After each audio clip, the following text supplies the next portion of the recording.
প্রথমেই হচ্ছে সংখ্যা। আজকে আমরা পড়ব কিভাবে একটি সংখ্যাকে কথায় লিখতে হয় এবং কথায় লেখা থাকলে একটি সংখ্যা সংখ্যায় কিভাবে লেখা যায়।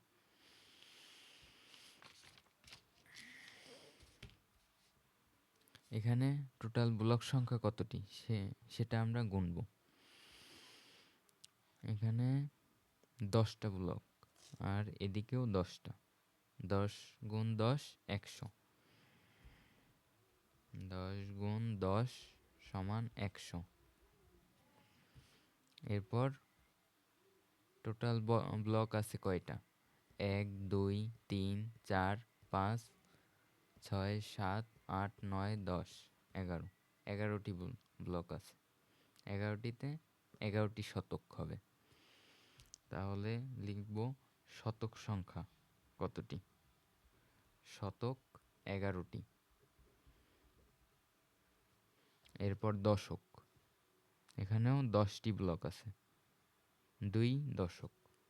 তাহলে হবে দশক সমান 2টি এবং একক একটি। একক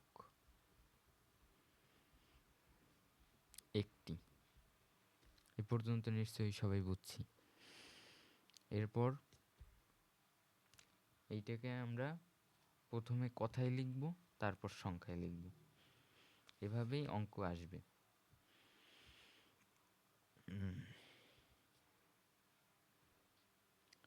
প্রথমে বোঝার সুবিধার্থে আমরা এভাবেই লিখব 11 শতক। 2 দশক। 1 একক। কিন্তু এভাবে লিখলে হবে না, আরেকটু ভালোভাবে লিখতে হবে। আমরা জানি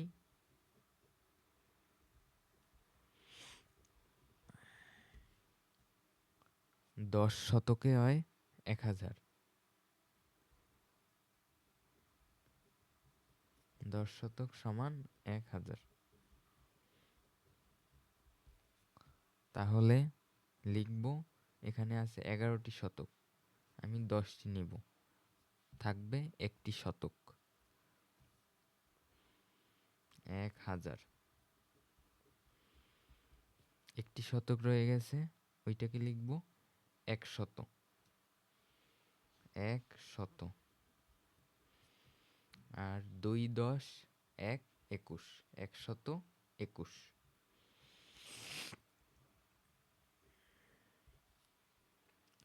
এইটা হচ্ছে কথায়। কথায়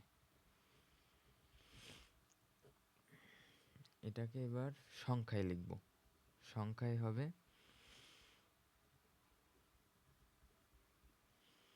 1121। কিভাবে লেখা যায়? 1121। এর জন্য একক দশক শতক সহস্র এর মান নির্ণয়, একক স্থানীয় মান নির্ণয় পড়তে হবে। এটা আমরা সামনে পড়ব। এভাবেই অঙ্ক আসবে এবং করতে হবে। এই এখানে আছে 3-এ পড়ি ও কথায় লিখি। এই 12,1238কে কথায় লিখতে হবে। এভাবে কথায় লিখতে হবে। আবার কথায় দেওয়া থাকলে 1135 কথায় দেওয়া থাকলে আবার সংখ্যায় লিখতে হবে।